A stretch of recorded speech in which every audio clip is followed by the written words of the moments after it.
အားလုံးပဲမင်္ဂလာပါခင်ဗျ Smart Finance MM YouTube Channel တဲ့ပြန်လဲကြိုဆိုလိုက်ပါတယ်ဒီနေ့ဒီဗီဒီယိုမှာတော့ BNB Coin ရဲ့အနာဂတ်အလားအလာ BNB ကိုဘယ်လိုစတင်ခဲ့တယ်လဲ Founder ကဘယ်သူလဲအမြင့်ဆုံးဈေးနှုန်းလက်ရှိဈေးနှုန်းအရှိန်နဲ့ Hora Error တွေအကြောင်းနဲ့ရည်ချေအလားအလာတွေကိုလေ့လာသွားမှာဖြစ်ပါတယ် BNB Coin ဆိုတာကဘယ်လိုမျိုးပါလဲ BNB ဆိုတာက Bear and Bear ဟာ Binance Ecosystem ရဲ့အဓိကUnity Coin ဖြစ်ပါတယ် BNB ကို2019ခုနှစ်မှာ2019ခုနှစ်ဇူလိုင်လမှာစတင်ထုတ်ဝေခဲ့ပြီးတော့အစာပိုင်းမှာ Ethereum network ပေါ်မှာ ERC20 token အဖြစ်ထွက်ရှိခဲ့ပါတယ်နောက်ပိုင်း Binance Chain နဲ့ BNB Smart Chain BSB ပေါ်ကိုပြောင်းရွှေ့ခဲ့ပါတယ် BNB Founder ကဘယ်သူပါလဲ BNB ကို Binance Exchange ရဲ့ Founder ဖြစ်တဲ့ဘောနော် Jinping CC ကဥဆောင်ဖန်တီးခဲ့ပါတယ်CC ဟာခရစ်တိုလောကမှာအလွန်နာမည်ကြီးသူတစ်ယောက်ဖြစ်ပြီးတော့မှ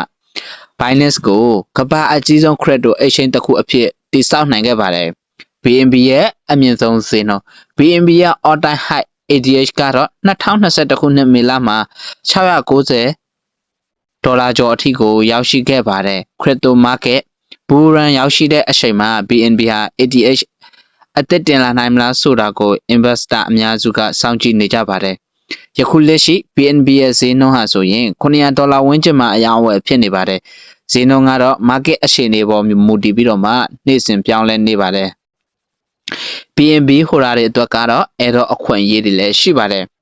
BNB ကို Binance မှာကန်ဆောင်ထားသူတွေအတွက် Launchpool, MakerDAO, Hora Error စတဲ့ program တွေကတည်း token အသစ်တွေကိုအခမဲ့ရရှိနိုင်တဲ့အခွင့်အရေးတွေလည်းရှိပါတယ်ဒါပေမဲ့